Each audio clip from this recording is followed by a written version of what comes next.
चलिए यहाँ देखते हैं। तो एन का जो मेन फॉर्मूला होता है a plus n minus one into d होता है, ठीक है। देखो इसके अनुसार देखो फॉर्मूला बिल्कुल इजी है। अगर ए 50 निकालना हो तो ए में से ए में कितना 49 डी ऐड कर दीजिए।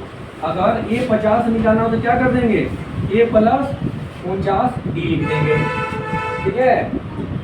अगर ए 60 निकालना हो तो ए में कितना 59 डी कर, मतलब जो भी यहाँ होगा उससे एक कम डी लगा देंगे, क्लियर। या फिर ए 59 में एक डी जोड़ देंगे, ठीक है। मतलब जितना भी जो वाला टर्म निकालना हो, 100वां टर्म निकालना हो तो ए में कितना 99 डी ऐड कर देंगे, क्लियर। समझ में आ रहा है कि नहीं तुम लोगों को, क्लियर। जितना भी टर्म निकालना है उसमें से क्या करेंगे, ए में एक कम करके ऐड कर देंगे, ठीक है। तो इस तरीके से एन का फॉर्मूला हो गया ए प्लस एन माइनस वन, जो भी निकालना एन निकालना है तो एन माइनस एक करके इंटू डी, ये मेन फॉर्मूला है। ध्यान से देखिए। तो हमारा एपी का जो सीक्वेंस होता है, यहाँ लिख रहा हूँ, एपी का सीक्वेंस क्या होता है, श्रेणी, एस सब श्रेणी,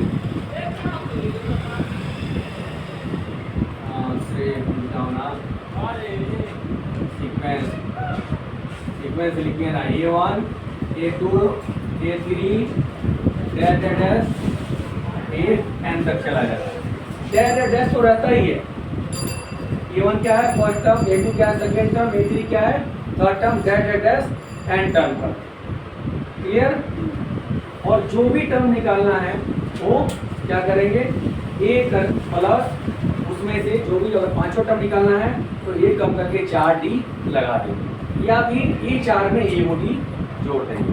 ये बहुत ईजी है, इसमें ज़्यादा फॉर्मूले नहीं है, बस इन तौर पर ऊपर बेस होंगे। एक और चीज़ ध्यान देना, डी निकालना हो तो किसी भी टर्म में से उससे निचला टर्म माइनस कर लेंगे, ठीक है।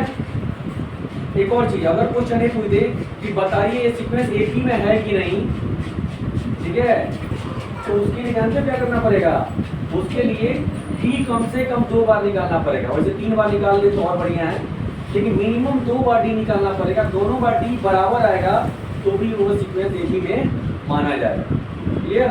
डी कम से कम 2 बार बराबर आना चाहिए, क्लियर, अदरवाइज वो सीक्वेंस एक ही में नहीं माना जाएगा, क्लियर। डी 2 बार निकालेंगे मिनिमम, 3 बार निकाल दें तो अति उत्तम, लेकिन 2 बार निकाल लें तो अच्छा रहेगा, ठीक है। इसको नोट डाउन कर ले आप लोग।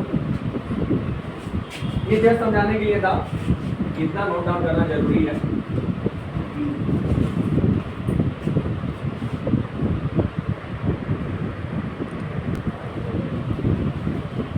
यहाँ पे एक चीज मिस हो रहा है, एन।